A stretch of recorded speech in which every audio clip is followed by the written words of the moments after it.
देखो question raise होता है कि what is the difference between thin and thick cylinder. Number one, difference आपसे 1 नंबर 2 नंबर में इंटरव्यू में वाइवा पूछ सकता है। डिफरेंस बिटवीन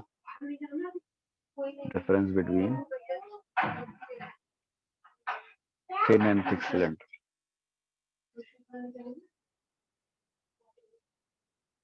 ठीक, सिलेंडर है तो भाई नंबर एक डिफरेंस तो यही है कि थिक के केस में थिन के केस में क्या होता है। मैं एक कॉलम ऐसे बनाता हूँ, थिक हो गया, थिन हो गया। तो डिफरेंस नंबर वन कि इसमें dy/2 रेशियो जो रहेगा it is greater than equal to 20 रहेगा, इसमें लेस देन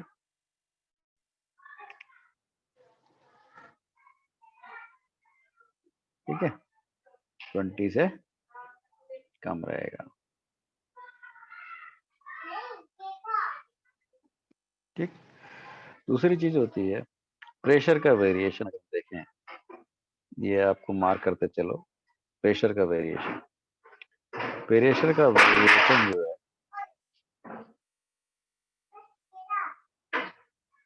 प्रेशर का वेरिएशन होगा थिक के केस में, प्रेशर का वेरिएशन होगा अक्रॉस, मैं इसी के लिख अक्रॉस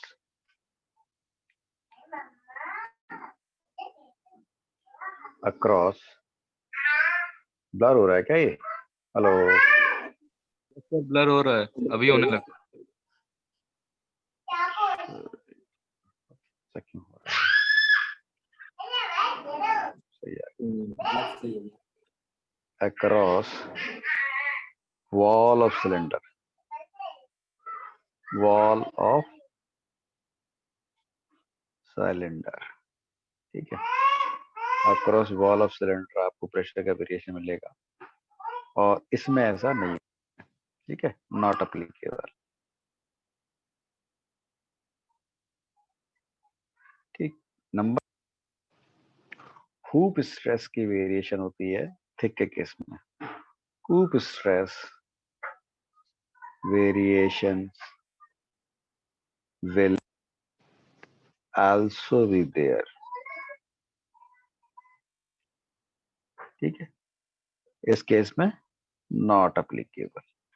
ठीक है, अभी मैं इनका प्रैक्टिकल सिग्निफिकेंस बताऊंगा आपको। ये जो मैं लिख रहा हूँ हर चीज का अलग मतलब है। dy/2 का तो मतलब आपको फिजिक्स पता ही नहीं है। इनके क्या मतलब, प्रेशर वेरिएशन का हुक स्ट्रेस वेरिएशन क्या मतलब, ये मैं आपको थोड़ा सा बताने वाला हूँ। ठीक, और भी कई वेरिएशन हैं, थोड़ा सा एक्सटर्नल प्रेशर की बात भी करेंगे और इसमें भी बात भी करेंगे, लेकिन मेन तीन जो डिफरेंसेस है आपको ये दिखाई देते हैं, ठीक, थिक में और थिन में। तो आप इनको याद कर सकते हैं। अब मैं आपको समझाने जा रहा हूँ कि प्रेशर वेरिएशन जो है वो कैसे हो रहा है। ठीक है, बस मैं यही बताऊंगा शॉर्ट में। अगर तुम लोग आए हो तो तुम लोग को कुछ ना कुछ मिलेगा।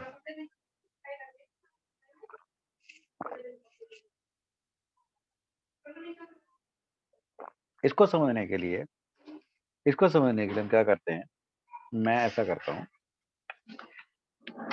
ये जो मेरा एक शीट है थिन, हमारे सामने बना हूँ, ठीक है, एक थिन शीट है, मैंने इसको रोल किया।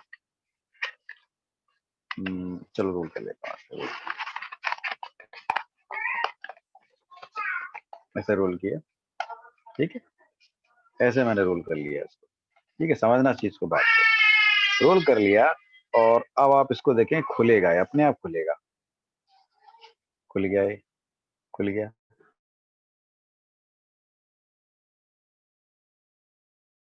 देखो फिर से मैं इसको रोल कर रहा हूँ, हटा गया वीडियो, हाँ फिर से रोल कर रहा हूँ उसको, ठीक है, रोल कर रहा हूँ और इसको मैंने क्या किया, इसको बना के मैंने बना दिया। अब जब मैं से इसको ये वाला हाथ छोड़ दूंगा तो ये देखिए, ये छोड़ दूंगा, ये खुल जाएगा, खुलेगा, जैसे ये देखो खुल गया, इस तरह से खुल गया। तो क्या लॉजिक क्या है इसके पीछे, ये ऐसा मतलब कैसे सर मैंने सिलेंडर बनाया, इसको ऐसा रोल किया, क्या मीनिंग क्या है इसका। अब मैं इसके ऊपर एक रबर बैंड, इसका मीनिंग ये है सर कि इसमें मतलब जो एक सेकंड मैं एक मिनट पॉज कर दूं, मैं इसको रिकॉर्डिंग पॉज।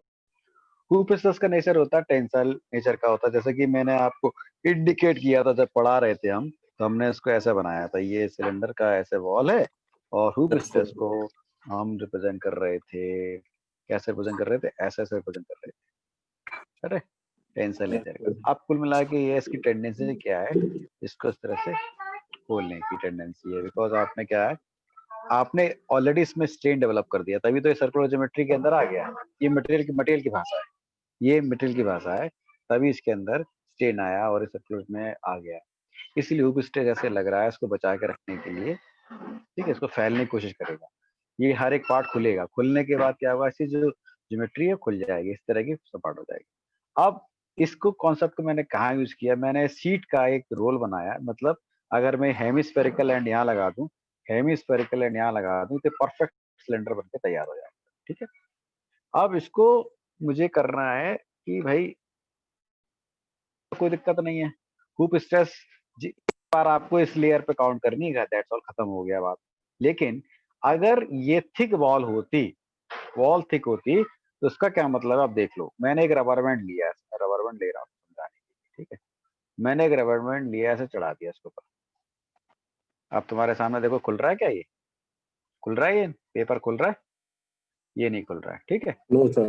इफ सपोज ये रबर बैंड बहुत मोटा है, बहुत मोटा है, मैं क्या करता, एक पतला सा रबर बैंड लेता, मतलब बिल्कुल धागे जैसा पतले से धागा होता, ठीक है, और ये शीट थोड़ी सी कड़क होती है और मोटाई में होती है, शीट तो बहुत पतली है, हालांकि पेपर है तो अगर मोटी होती मेटल शीट तो क्या खुलता, क्या होता है, ये इस तरह से खुलता, समझ रहे हो बात को, इस तरह से, इस तरह से खुलता है, ठीक, खुलता है।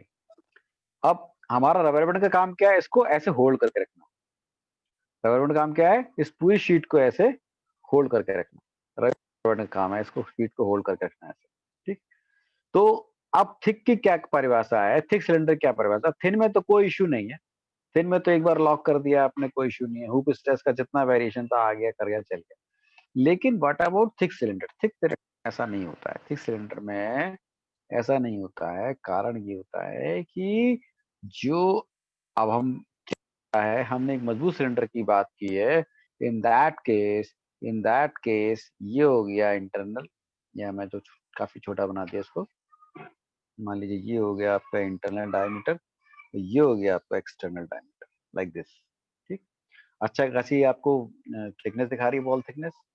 यहाँ पे इंटरनल प्रेशर कुछ और होगा, यहाँ पे इंटरनल प्रेशर जो आपकी गैस भरी है उसका कुछ और वैल्यू होगी, ठीक, और यहाँ पे इंटरनल प्रेशर की कुछ और वैल्यू होगी, यहाँ पे इंटरनल प्रेशर की कुछ और वैल्यू होगी, मैंने इसको केवल सेम कर दिया। जस्ट लाइक हुप स्ट्रेस की बात करें, हुप स्ट्रेस के केस में भी अगर मैं मान लीजिए ये कलर यूज कर लेता हूँ, तो यहाँ पे लगने वाली हुप स्ट्रेस की वैल्यू कुछ और होगी, ठीक, इंटरनल पे, और जैसे जैसे मैं सेंटर से, इस सेंटर से दूर चलाता जाऊंगा, हुप स्ट्रेस की वैल्यू कम होती जाएगी, हुप स्ट्रेस की वैल्यू ये इस तरह से लगेगी, लेयर बाय लेयर, मतलब इस तरह से लेयर बाय लेयर। कहने का मतलब, अब कहने का, इसको समझने के लिए हम एक बात कह सकते हैं कि भैया ऐसा है, मान लीजिए आपकी जो सीट है, ये पेपर की सीट ना होके बहुत मोटी थिकनेस सीट होती मेटल, ठीक, उसका हम इस तरह सिलेंडर बना रहे होते, जस्ट लाइक मैंने ये जोड़ा इसको ऐसे ऐसे जोड़ा इस जॉइंट पे, और एक बड़ा सा इसके ऊपर एक बैंड चढ़ा दिया, मैंने रबर बैंड चढ़ा दिया, बड़ा सा, एक बड़ा सा इसके ऊपर रबर बैंड चढ़ा दिया मैंने, ठीक, but that rubber band is not capable to hold this in cylinder या सर्कुलर ज्योमेट्री में, इसको बांध के रखने में वो केपेबल नहीं है, तो क्या करूंगा, उस रबर बैंड के ऊपर मैं एक रबर बैंड और चढ़ा दूं, ठीक, हो सकता है उस रबर बैंड के चढ़ाने पर भी काम ना बनना हो, फिर मैंने एक रबर बैंड और चढ़ा दिया उसके ऊपर, फिर मैंने एक रबर बैंड और चढ़ा दिया, अल्टीमेटली अब कर क्या रहा है, इस पेपर को मैं रख देता हूँ, उसका काम हो गया, ठीक है, इस पेपर का काम हो गया खत्म। आप समझो कहानी क्या है, कहानी ये है कि हमने क्या, आपने क्या किया, नहीं नहीं सिलेंडर बनाया था, आपने क्या किया, ये इंटरनल डायमीटर की बात हो गई, ये एक्सटर्नल डायमीटर की बात हो गई, थिक सिलेंडर की बात चल रही है, this is all about thick cylinder, keep this thing in mind, thick cylinder की बात हो, ठीक। अब इसके, ये अंदर हॉलो है, ये पूरा सॉलिड है, ये पूरा सेक्शन सॉलिड है, ठीक, इसको चाहे तो हम हैचिंग से रिप्रेजेंट भी कर सकते हैं। मैं येलो हैचिंग कर देता हूँ ताकि समझ में आए कि पूरा पोर्शन है मेटल है ये। येलो पूरा मेटल है, याद रखिएगा। ठीक। अब हम क्या देख रहे हैं कि इंटरनल जो प्रेशर भरा हुआ है, मान लीजिए मैं रेड कलर से दिखा, हाई प्रेशराइज कोई गैस भरी हुई है, इतना ज्यादा प्रेशर पी है इसके अंदर कि ये मतलब इस तरह का स्ट्रेस क्रिएट कर रहा है, अंदर स्ट्रेन क्रिएट कर रहा है। तो अब हम क्या देखेंगे, ये फट ना जाए, ये ब्लास्ट ना हो जाए, इस सेक्शन से ना टूट जाए, इस सेक्शन में ना टूट जाए, इसको होल्ड करने के लिए, इसकी सर्कुलर ज्योमेट्री को होल्ड करने के लिए हमने मान के चलेंगे कि एक रबर बैंड ये लगी हुई है। ठीक। मान लेंगे एक रबर बैंड ये लगी हुई है, मान लेंगे ऐसे एक रबर बैंड ये लगी हुई है।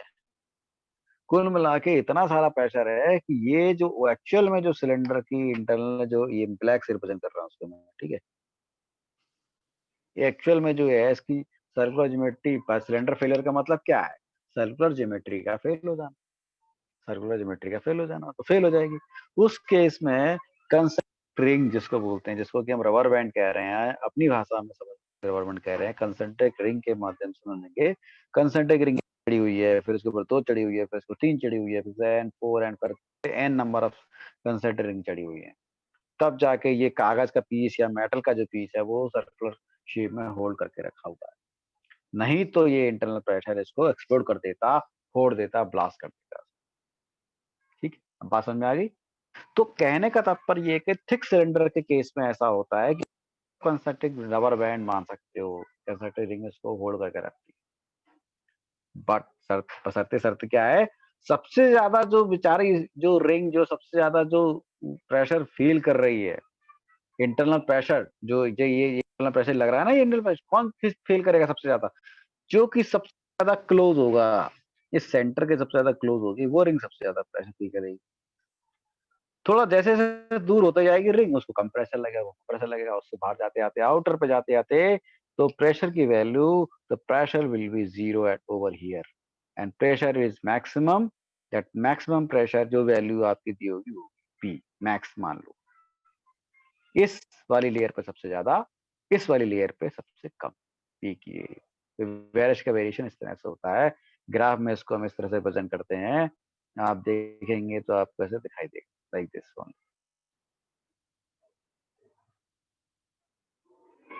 This one, this is for pressure. ठीक है, प्रेशर यहाँ पे जीरो हो जाता है, प्रेशर यहाँ पे पी मैक्स होता है। और ये जो आप देख रहे हो, this is for hoop stress, FX बोलते हैं इसको। ठीक, हुप स्ट्रेस एकदम जीरो नहीं होती है, कुछ ना कुछ वैल्यू इसकी यहाँ आएगी, वो हम लिखेंगे, दैट इज एफ मिन, दिस इज एफ मैक्स। ठीक, वो लिखी जाती है, वेरिएशन इस तरह से होता है। कि मटेरियल जो है, हुप स्ट्रेस क्या है, मटेरियल के द्वारा ऑफर की गई रेजिस्टेंस, मटेरियल के द्वारा ऑफर किया गया resistance against deformation, against distortion, वो इसका स्ट्रेस होता है, हुप स्ट्रेस बोलते हैं। चूंकि सर्कमफ्रेंस के अलोंग लगता है ऐसे ऐसे, तो उसको हुप स्ट्रेस कहते हैं, सर्कमफ्रेंस स्ट्रेस कहते हैं। ठीक है, लाइकवाइज अब जैसे जैसे प्रेशर का वेरिएशन फील हो रहा, जितना ज्यादा प्रेशर फील करेगा मटेरियल उतना ज्यादा रेजिस्टेंस ऑफर करेगा। द हुप स्ट्रेस सराउंडिंग सबसे ज्यादा रहेगी, देन कम होती जाएगी, कम होती जाएगी, कम होती जाएगी, आउटर पे जाके सबसे मिनिमम हो जाएगी, उसकी वैल्यू एफ मिन लिखी हुई है। इसको थोड़ा क्लियर कट लिख दूं, एफ मिन, एफ मिन। ठीक है, एफ मिन हो गई, सबसे कम हो गई। तो ओवरऑल हमें केवल इन्हीं दो चीजों को देखना है, जिसको हम लाइमीज इक्वेशंस भी कहते हैं, दो इक्वेशंस का कैलकुलेशन होता है। फिलहाल मैंने तुमको इंट्रोडक्शन दिया है, लड़कों को मैं शेयर कर दूंगा ताकि उनको खोपड़ी में ये बात आ जाए कि कैसे वेरिएशन होता है, क्या होता है। ये हमने केवल, अब जब हम इसको डेरिवेशन ड्राइव करते हैं तो हम करते क्या है, हम डेरिवेशन ड्राइव करने के लिए क्या करेंगे, वही करेंगे, हम मानेंगे, हम क्या मानेंगे कि प्रेशर का वेरिएशन किस तरह से होता है, this is internal radius, oh sorry ये बाहर जा रहा है कैमरे से, हाँ, this is internal radius, this is external diameter. ठीक है, और इसको दिखाने के लिए मानते हैं रेडियस इज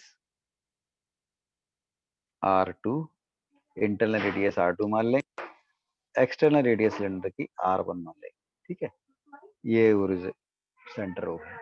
हम क्या करेंगे, एट एन डिस्टेंस x, ओ से एक्स रेडियस पे, ओ से एक्स रेडियस पे, मैं अलग कलर पेन यूज कर लेता हूं, दूसरा वाला। ओ से एक्स दूरी पर हमने क्या किया, एक कंसेंट्रिक रिंग ले ली।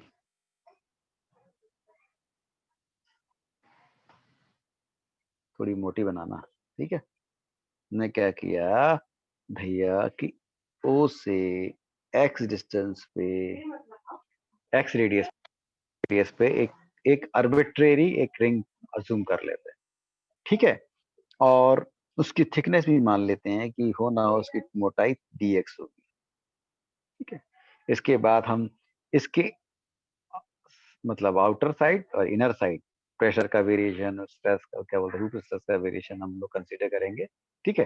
क्योंकि हमें पता है कि ऐसी रिंग बहुत सारी हैं, एक के ऊपर एक चढ़ी हुई हैं, इसको कंसेंट्रिक बोलते हैं, सबका सेंटर कॉमन है, ठीक है। तो मेरे ख्याल से ये अपने आप 10 मिनट ओवर हो रहा है, इसकी जरूरत नहीं है, ठीक है। 10 मिनट टाइम ओवर के लिए बोल रहा है, मैं इसको कर रहा हूँ 1।